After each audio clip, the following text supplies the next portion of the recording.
Que Dios bendiga a esas personas lindas que nos ven en redes sociales, que me alegra cuando me topo con gente por allá y me dice: oiga, Paz, yo lo sigo cada vez que usted predica. Gracias. Cuando usted comparte el mensaje, usted se lo está enviando a gente que de pronto el Espíritu Santo le habla, y algunos están muy lejos, otros están algo cerca, pero qué bendición es que esas cosas sucedan. Y como dije, lo seguiré repitiendo: si hay alguien allá en redes sociales que nos ve y no tiene una congregación donde reunirse, pues que se venga para acá, para Mollejones de Platanares, los domingos a las 10 de la mañana. Si tiene una iglesia cerca, gloria a Dios, vaya a esa iglesia, vaya, busque de Dios y honre a Dios. Pero si no tiene dónde congregarse y siente un día visitarnos, pues bienvenido es a la casa del Señor. Es una bendición cuando la gente nos visita. Es una bendición cuando gente que en redes sociales nos vio y de pronto llega acá a la iglesia, se siente uno agradecido de que la palabra de Dios corre y es glorificada. Quiero invitarle que abra su Biblia en el segundo libro de Samuel, en el capítulo 6. Me dicen amén cuando lo tienen.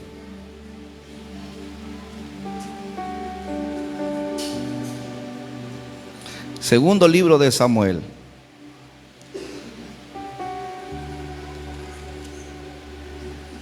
capítulo 6.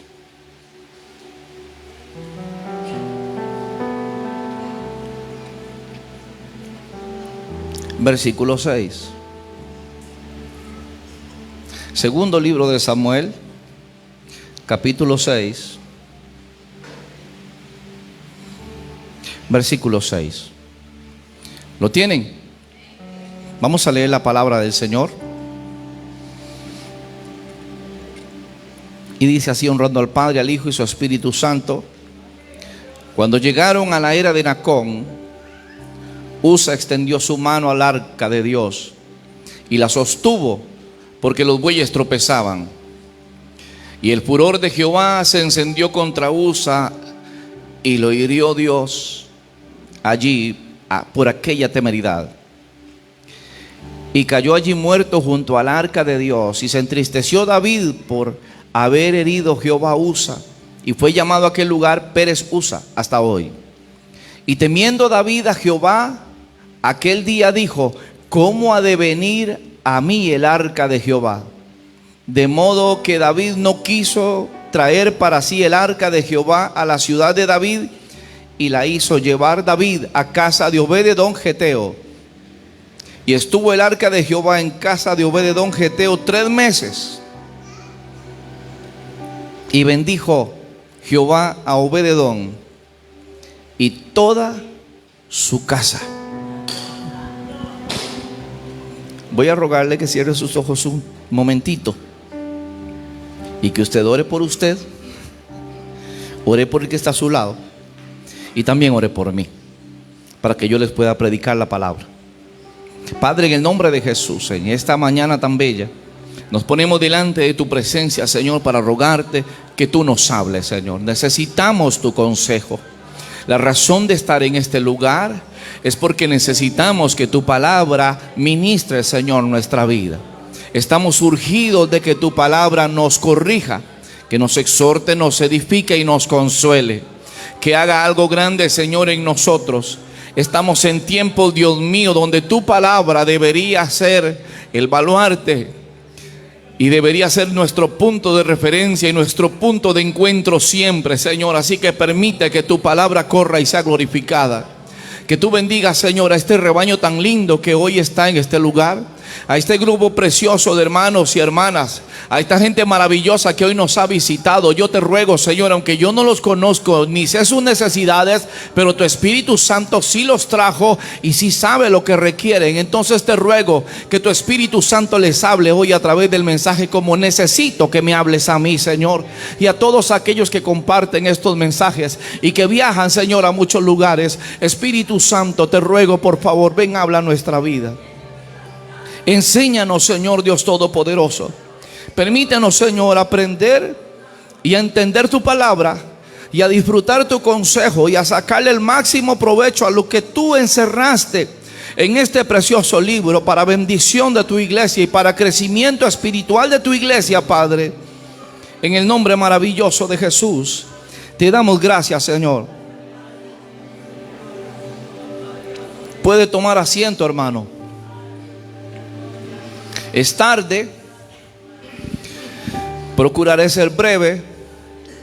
Y le puse como tema: cuando Dios vive en mi casa. Cuando yo estaba recién llegado acá, yo tuve la oportunidad de predicar acerca del arca. No sé cuántos se acordarán. No había tanta gente en ese tiempo. Éramos muchísimo menos. Pero hablé acerca de eso.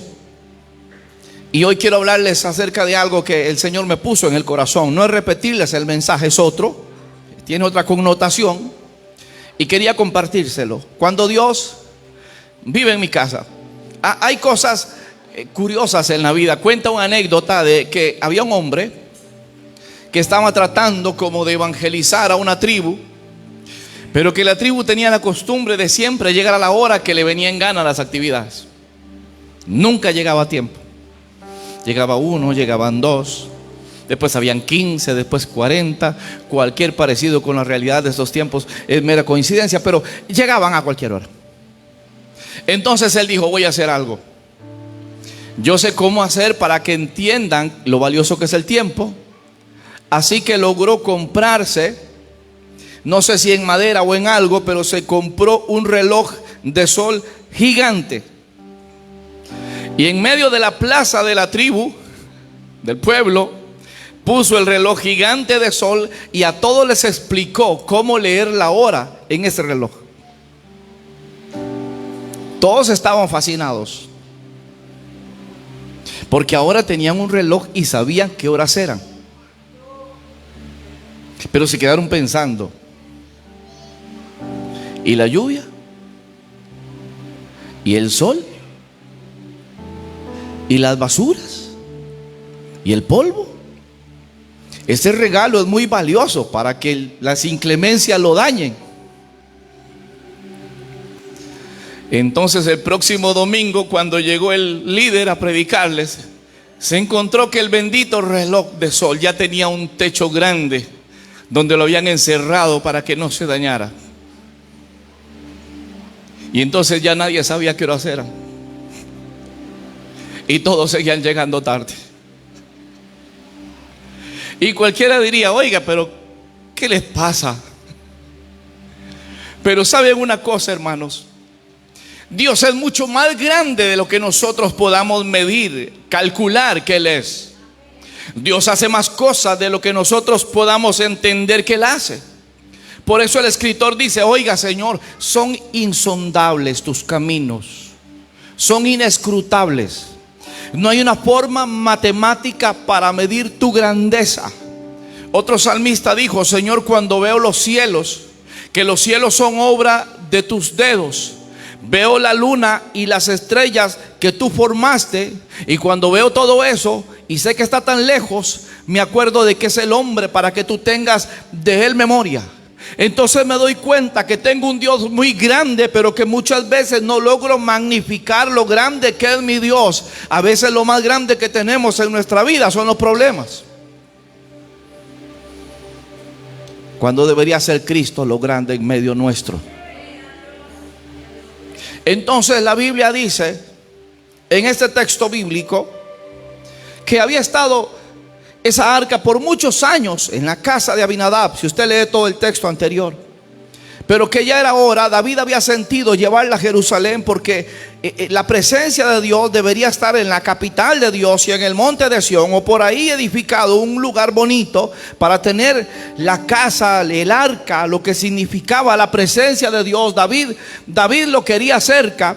El único problema es que a veces la gente quiere a Dios cerca, pero no sabe cómo transportarlo. A veces la gente quiere a Dios cerca, pero no quiere pagar el precio. Porque la Biblia dice que el arca se jalaba en el hombro, pero ellos la querían jalar en carreta. Porque en el hombro las cargas lastiman. Los que han jalado cargas en el hombro, los que hemos jalado madera de la montaña, y después de unos cuantos días ya tenemos llagas en los hombros de jalar madera, sabemos que cualquier pieza, por pequeña que nos pongamos, ya duele. Y Dios quería que el arca se jalara en hombros, porque Dios siempre ha querido ser un Dios de cerca y no de lejos. Vea las cosas irónicas de la vida. Dios quería que sus sacerdotes jalaran su presencia en el hombro. Por eso se indignó tanto cuando lo subieron a una carreta, porque él había dicho cómo había que transportarlo. Hermano, usted no puede inventarse cómo llegar a Dios. Usted no puede inventarse cómo jalar a Dios. Usted a Dios no lo jala en el teléfono, no lo jala en un crucifijo, no lo jala en un amuleto, no lo jala dejando la Biblia abierta en el Salmo 91. A Dios se lleva en el corazón, a Dios se lleva sobre los hombros. Hay que sentir el peso de la gracia, del amor y de la gloria de Dios en nuestra vida. Hay que sentirlo, hay que llevarlo. Dios pesa, hermanos. Y de feria Dios pesa una barbaridad.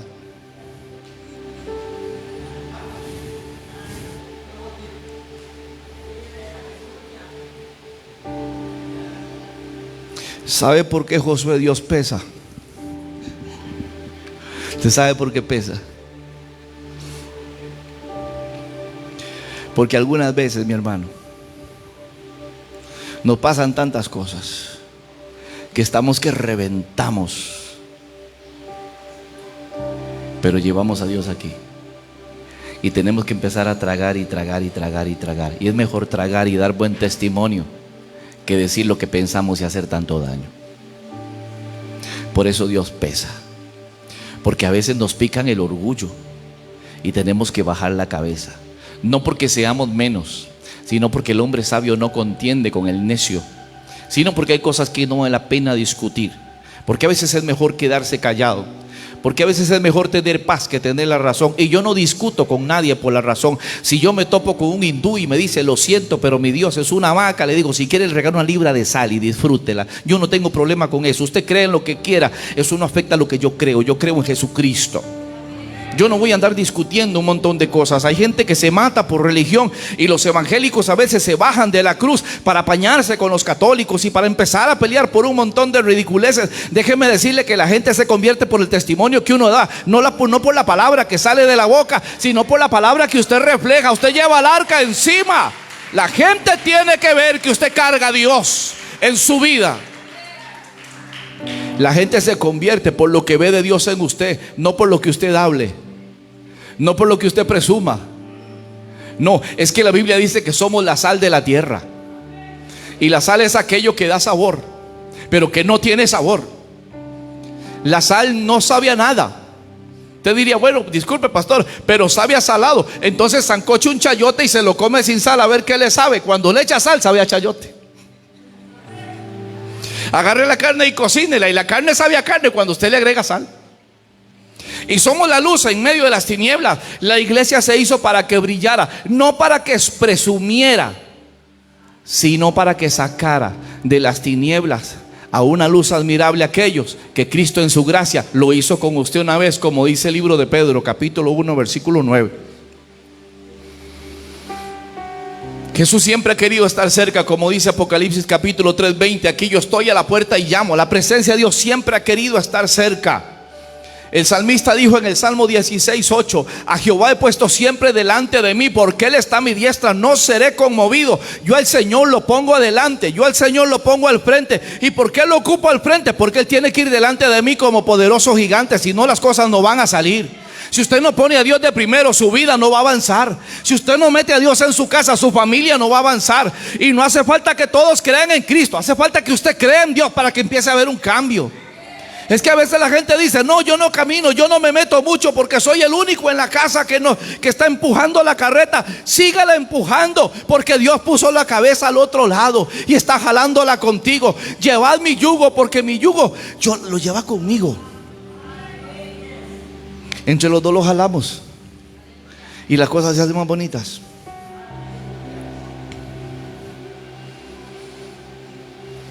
Cuando llega el arca a la casa de Obed-edom, hermanos, ya habían enterrado a Usa. Imagínense qué lindo. Más de 3,000 personas en un sepelio entierran al hombre que tocó el arca, y ahora la meten en una casa donde hay un gardumen de chiquillos traviesos. La casa de Obed-edom, hermanos, era un gardumen de pollitos. Según la Biblia dice que habían como, después de eso, bueno, tenía hijos, y después de eso se le reunió la familia más de 70 en la casa. Usted se imagina, hermano, tener algo tan fino y tan delicado en la casa y ese gardumen de huilas que se subían hasta por encima de la cumbrera del techo. ¿Usted se imagina eso, hermanos? ¿Usted se imagina tener algo muy fino en su casa que no sea suyo? Y que le digan, cuidado, lo toca porque se muere. Y usted tiene 40 terremotos hiperactivos ahí brincando para arriba y para acá. Y había que verles ocupado un cuarto para meter el arca del pacto. Ocupaba un cuarto donde nadie durmiera, donde nadie estuviera. Y ahora entonces Teodorito, Federico, Gaspar, Fidencio, Manolo estaban fuera durmiendo en la sala, porque había que meter en ese cuarto la presencia del Señor. Pero siempre que la presencia del Señor entra a una casa, va a ser para bien. Siempre que la gloria de Dios se le da un campo en una casa, va a ser para que dé frutos y va a ser para que bendiga. Usted quiere bendición, meta a Dios en la casa. ¿Por qué le digo meta a Dios en la casa? Porque hoy en día está de moda ser cristiano en la iglesia, pero ser otro en la casa. Está de moda ser pandereta en la iglesia, cantar alabaré y espelucarnos y hacer lo que sea necesario para que la gente vea que somos panderetas. Pero en la casa, en el secreto de la casa, y se nos olvida que Jesús habló más de orar en lo secreto que de hablar en público. Se nos olvida que cuando Jesús habló de la oración, se enfocó demasiado en el término de entrar a tu cuarto y en tu casa, en lo secreto, adorar a Dios. ¿Usted puede adorar a Dios en casa?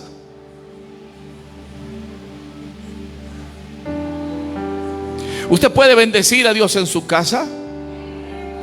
¿Usted trata también a su esposa de manera que su oración no tiene tropiezo, como dice una de las cartas de Pedro? Es una buena pregunta. ¿Usted trata también a su viejo o mujer de manera que usted puede levantar manos santas sin ira y sin, en voz alta, y sin? ¿Usted puede levantar las manos sin contienda en su casa y adorar a Dios? Porque el salmista en el Salmo 66, 18, si no me equivoco, dice: si en mi corazón hubiese yo mirado la iniquidad, el Señor no me habría escuchado.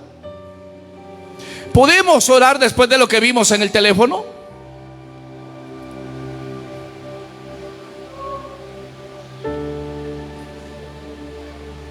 Después de ver, hermanito, unas cuantas imágenes de una damisela en traje de baño. Después, tal vez, hermanita, de ver un hombre allí sin camiseta con ese montón de cuadritos, y ya su marido no tiene cuadritos, tiene un círculo gigantesco.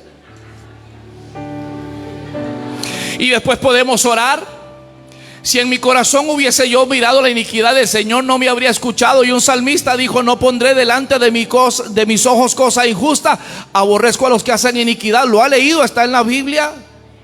¿Qué estamos viendo? ¿Qué estamos hablando? ¿Cómo estamos tratando? Eso tiene que ver mucho en su relación con Dios. Para que Dios viva en su casa, hermano, hay que andar de puntillas con Él. Y déjeme decirle que se hace una costumbre preciosa cuando la gente dice: ya no voy a escuchar música mundana, voy a poner unos coritos. Y el ambiente en la casa, solamente con eso ya cambia. No, pero es que a mí me gusta la música vieja. Entonces escucho a Perales, y después de 3 canciones de Perales se quieren cortar las venas con un baguette, porque todas son canciones de despecho y de tristeza. Y en diciembre ponemos los bookies con Navidad sin ti, 8 años ya se ha ido, y cuántas cosas. Y dice el Señor: sí, cuántas cosas te he soportado, mundano. Y entonces el ambiente en la casa se pone pesado y empiezan a suceder un montón de cosas. Y entonces el hombre se grita con la mujer y los hijos ya empiezan a responder. Qué importante es cuando Dios vive en la casa. Las cosas cambian cuando Dios está en una casa. Porque ante la presencia de Dios, Dios quiere que la gente sea santa. Dice: sé santo porque yo soy santo. Dice: sed santos en toda vuestra manera de vivir. Espíritu, alma y cuerpo sea guardado irreprensible. Cuando Moisés se quedó viendo un arbusto por allá que ardía. ¿Cuántos me siguen en Biblia con eso? Se quedó viendo un arbusto que ardía. Y cuando Moisés se acercó a ese arbusto y estaba algo cerca, salió una voz del arbusto que le dijo: no te acerques más, papá. Te quitas las sandalias y te vienes descalzo y te arrodillas al frente, porque este lugar es santo. El que está hablando es santo. Cuando metemos a Dios en la casa, nos quitamos las chancletas y le hacemos reverencia y le hablamos con cuidado a nuestros hijos y le hablamos con cuidado a nuestra esposa, porque Dios está huyendo. El Señor mira, sus ojos ven y sus párpados examinan a los hijos de los hombres. Eso dice la Biblia. Pero entonces nos olvidamos de eso. Y en la iglesia es mi amorcito y le tiramos un beso a la señora y qué cosa más linda, qué guapa que anda, es el amor de mi vida. Y en la casa hay bruja esta.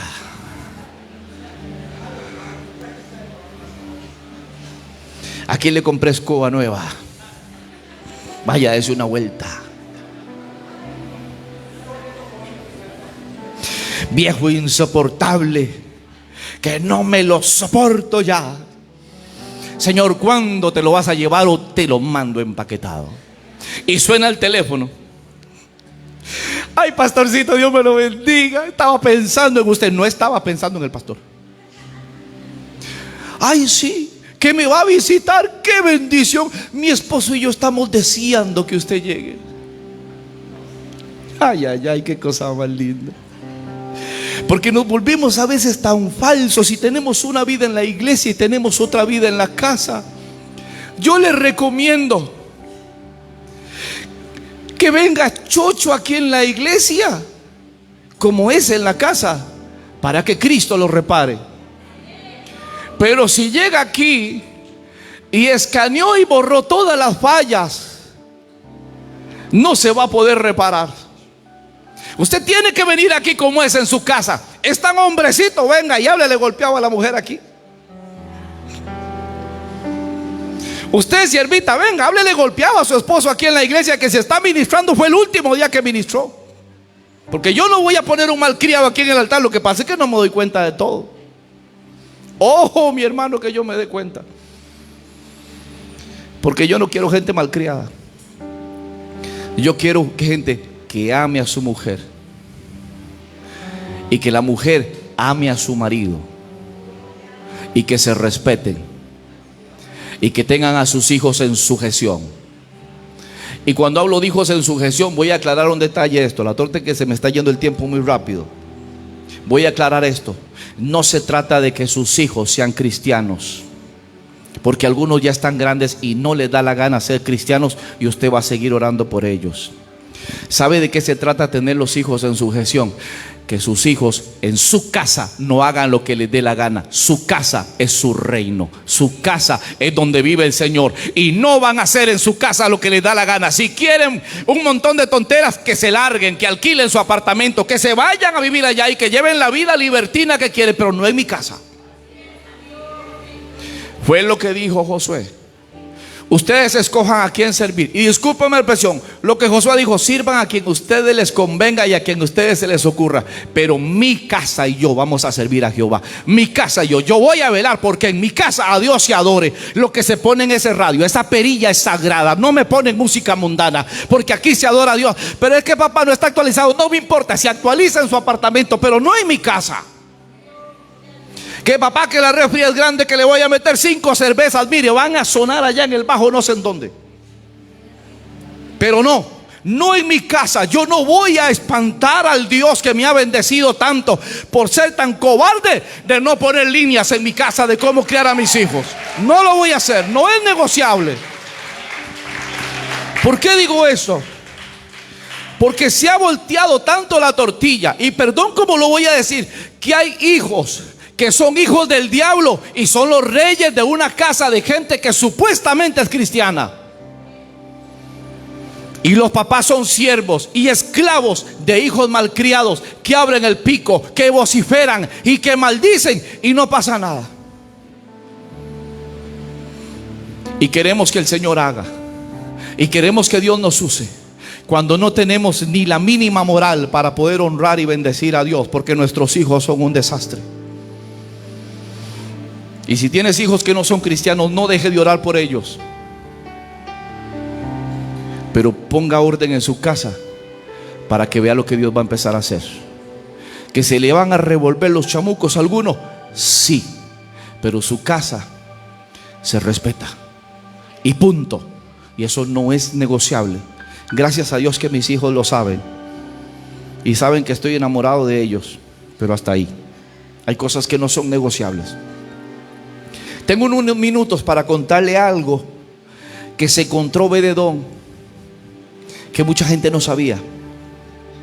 Cuando Obed-edom llevó el arca a la casa de él, no solamente llevó un cajón como este, que era de madera de acacia, forrada por fuera, forrada por dentro con oro, y con una tapa llamada propiciatorio, y con dos ángeles, ambos viendo hacia abajo, con sus alas apuntando hacia arriba, que formaban como un cerco, donde la gloria de Dios descendía sobre esa tapa llamada propiciatorio. Eso era lo que se veía. Pero Obed-edom sabía que dentro del arca había más, y que cada cosa que había dentro del arca era una bendición para su casa.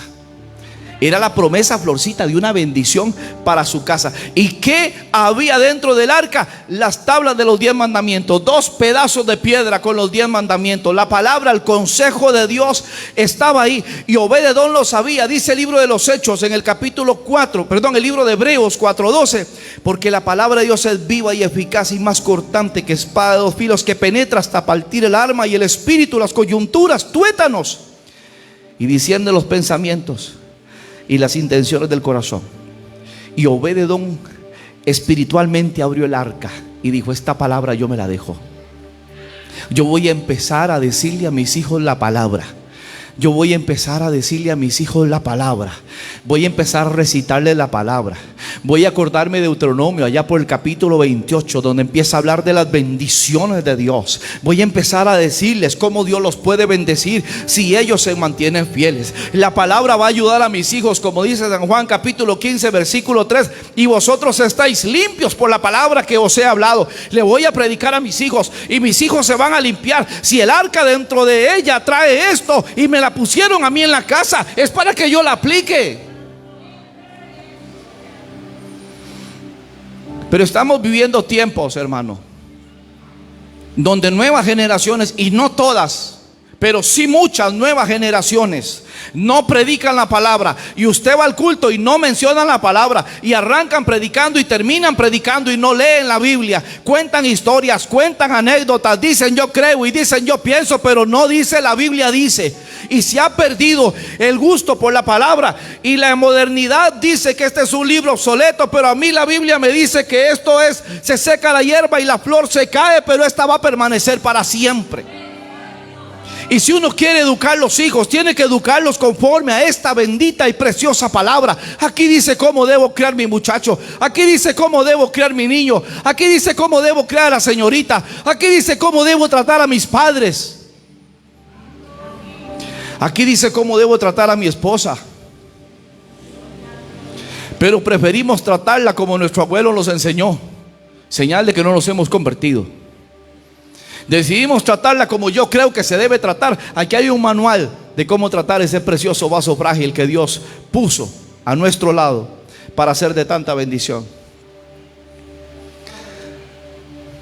También Obed-edom se dio cuenta que dentro del arca había una vara.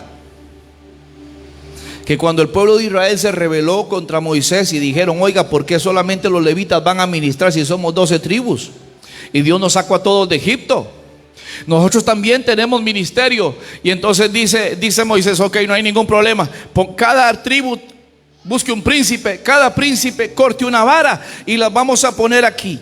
Y la vara seca, que florezca y que dé fruto, esos son los que tienen ministerio. Por eso hay un montón de ramas secas allá afuera. De ramas secas allá afuera, hermano. Y que Dios nos ayude a nosotros de no ser ramas secas aquí adentro. Y entonces como la vara de Aarón fue la que floreció. Y dice que produzco flores y frutos y hojas, almendros. Imagínate que de un día para otro ya tenía almendras, esa vara que estaba seca. Entonces Dios reveló que esa vara era el llamamiento de Aarón. Y dijo Obed-edom: si Dios en esta arca tiene una vara y tiene llamamiento, Señor, acuérdate de mis hijos. Yo quiero que tú los llames. Yo quiero que tú me llames a mí. Señor, llámame a mí. Señor, llama a mis hijos. Señor, llama a mi esposa. Señor, llama a mi familia. Yo quiero que tú la llames para hacerte algo, porque el llamado no es un privilegio, el llamado es un compromiso. Y él decía: yo quiero esto. Y si usted lee detenidamente el libro de Primera de Crónicas, capítulo 26, se va a dar cuenta que Obed-edom y 70 hijos suyos servían en el tabernáculo. Ya servían en el templo. Obed-edom y 70 de los suyos. Ahí está en el primer libro de Crónicas, capítulo 26. No se lo leo porque no hay tiempo. Eso es lo que pasa cuando metemos la presencia de Dios a la casa. Las bendiciones de Dios empiezan a surgir. Pero Dios no es un amuleto para que usted llegue ahora y tire su Biblia y nunca más se acuerde de ella. Porque aunque ustedes no lo crean, yo de vez en cuando pongo los videos de las prédicas mías y me escucho, para pegarme una regañada conmigo mismo. Y sí que me las pego, y soy muy duro conmigo mismo, porque la palabra siempre bendice. El llamado de Dios es algo grande que empodera para el servicio de su obra. La gente es capaz de servir. Su rango es para servicio, no para jactarse ni nada por el estilo. Y otra cosa que sabía Obed-edom que estaba dentro, y con esta termino, es que había un recipiente con maná. Dentro del arca había un recipiente con maná. Ese fue el único maná que nunca se descompuso. Dios dijo: lo guardan ahí como un recuerdo. Y me gusta porque en el Evangelio según San Juan, en el capítulo 6 y versículo 35, Jesús dice: yo soy el pan de vida. El que a mí viene nunca tendrá hambre, y el que en mí cree no tendrá sed jamás. En el mismo capítulo, en el versículo 51, dice: yo soy el pan vivo que descendió del cielo. Si alguno comiera este pan, vivirá para siempre. Entonces, ¿qué resulta? Que cuando metieron el arca en la casa de Obed-edom, y dentro del arca estaba una vasija con maná, ahí estaba Cristo representado. Y él dijo: Cristo, yo te necesito en mi casa. Porque no solamente quiero tus bendiciones, no solamente quiero tu palabra, no solamente quiero llamado, yo quiero tu salvación, yo quiero tu presencia en mi vida, yo quiero que tú redimas mi vida, yo quiero que tú salves mi casa. Yo necesito que tú hagas algo conmigo. Ya que te tengo en mi casa, te voy a aprovechar. No seamos, hermanos cristianos, que solamente somos de iglesia. Eso no funciona. Así como una escuela no hace mejores hombres, solamente los educa. Los buenos hombres se forman en la casa con el ejemplo de aquellos que están a cargo de sus hijos. Cuando Dios vive en la casa, qué montón de cosas cambian. Y Obed-edom lo sabía. Y usted sabe, hermano, que Obed-edom, según la Biblia, ¿cuánto tiempo tuvo el arca en la casa? ¿Cuántos se acuerdan? ¿Cuánto tiempo fue? Fueron 3 meses nada más que tuvo el arca del pacto en su casa. Y en 3 meses Dios lo bendijo tanto que él decidió, cuando se llevaron el arca a los 3 meses, él le dijo: vieja, vámonos. Ya no puedo vivir sin ese cajoncito a la par nuestra. Nos ha bendecido tanto esa presencia de Dios que yo la quiero seguir. Y la Biblia relata que él se fue. Y se fue a servir en Jerusalén. Pero ahora, mi hermano, no servía solamente él. Ahora él servía con todos los hijos y los nietos, que en la lista de Crónicas dice que llevan 70, 71, 72 de la familia de Obed-edom sirviendo en el templo. Eso deja meterse con Dios.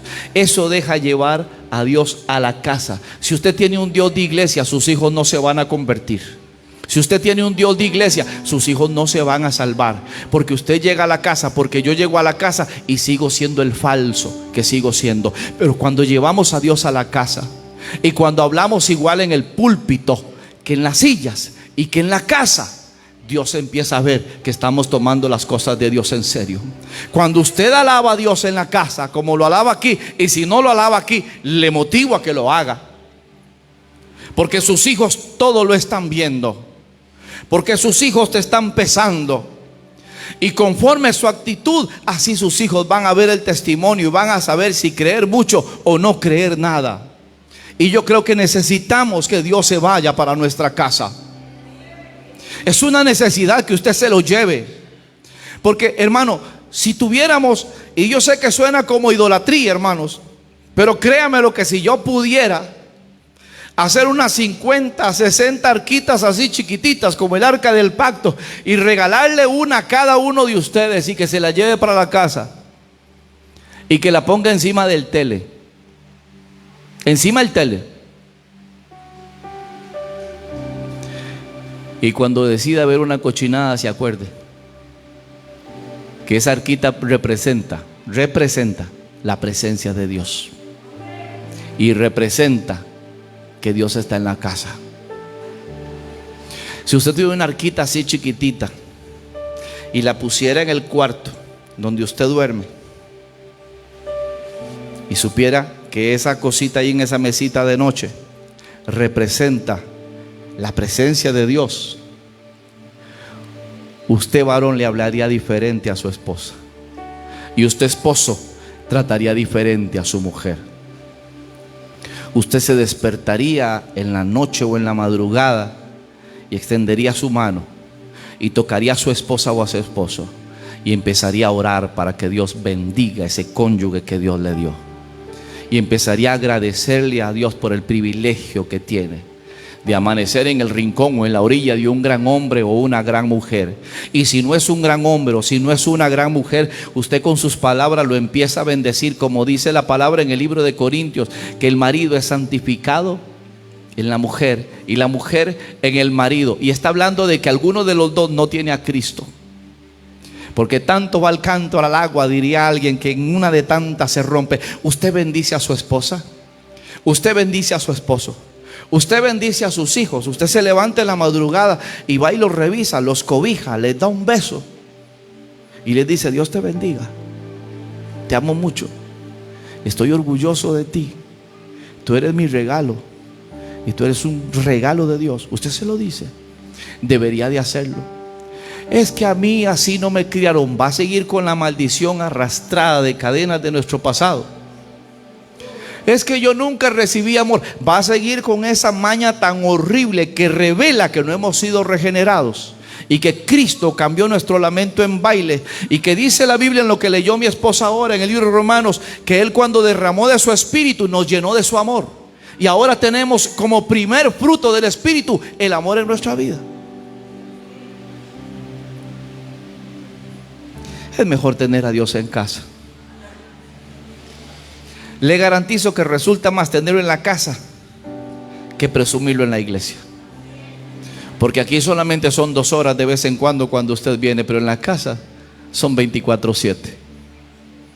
Así que imagínese que tiene a Dios en la casa, porque de hecho sí lo tiene, o no sé si ya lo espantó y ya no está ahí, y por eso no hay paz, y por eso se gruñen y se muerden y se pellizcan y se tratan mal. Entonces, si no es, lléveselo hoy para la casa, invítelo de nuevo a vivir ahí, que Él le guste lo que usted habla, que Él le guste lo que usted piensa, que cuando usted le hable a sus hijos, usted sienta que el Señor te está haciendo así. Qué lindo, así que los quería ver. Esa boca los bendice, esa boca los ministra y los empodera para cosas grandes. Porque muchos de nuestros hijos son echados a perder por nuestra bocota maldiciente y pesimista.